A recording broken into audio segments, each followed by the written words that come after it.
Hi hello welcome back to my channel. నేను మీ దేవికా బుజ్జి vlogs. అందరూ ఎలా ఉన్నారు? బాగున్నారా? నేనైతే చాలా బాగున్నానండి.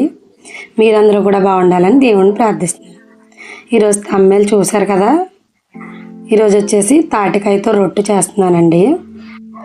ఇదిగోండి, ఇప్పుడే జస్ట్ చెట్టు నుంచి ఫ్రెష్గా పడింది. స్మెల్ అయితే చాలా బాగుంది, బాగా పండిపోయిందండి.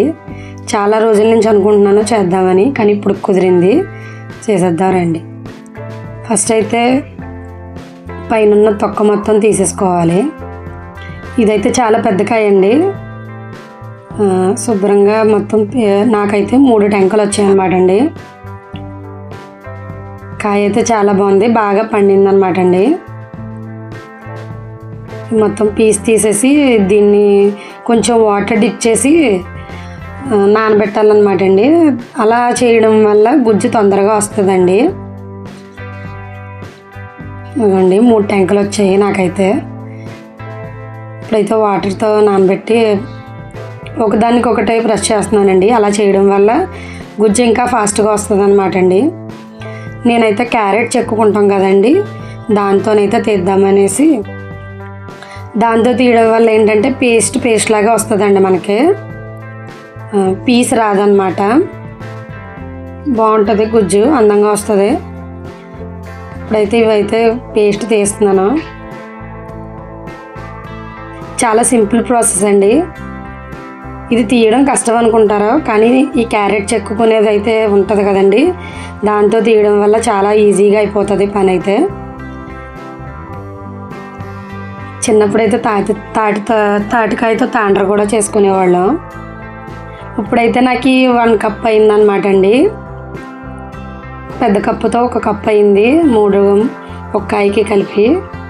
ఇప్పుడు ఇందులో 1 కప్పు బెల్లం, 1/2 కప్పు పంచదార యాడ్ చేస్తున్నానండి.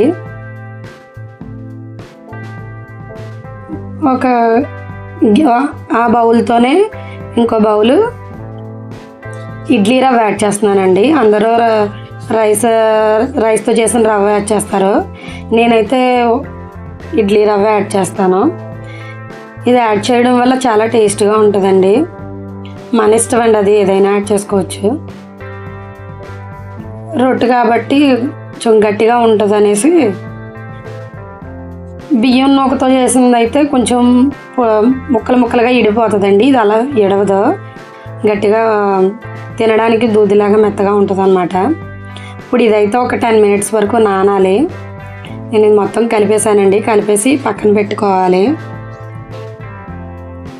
మీరు కూడా ట్రై చేశారా?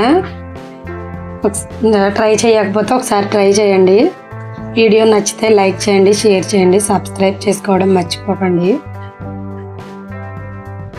ఇదైతే కలిపేసాను కదా, నానబెట్టుకోవాలి. ఇప్పుడైతే పెనంలో అరిటాకు వేసానండి, అడుగున మాడకుండా. అందులోనే ఆయిల్ వేసాను సరిపడగా. ఇప్పుడు ఇది మనం చేసుకున్న మిశ్రమాన్ని అంతా వేసుకొని అద్దుకోవాలి. కలర్ అయితే చాలా బాగుందండి. ఇదైతే బాగా ప్రెస్ చేసుకోవాలి. ఆయిల్ ఎక్కువగా ఉండాలండి. ఈ మయాన్ని హోల్ దేనికి అనుకుంటారా? మయాన్ హోల్లో గిన్నెతో కానీ గ్లాస్తో కానీ వాటర్ పెట్టుకోవాలండి.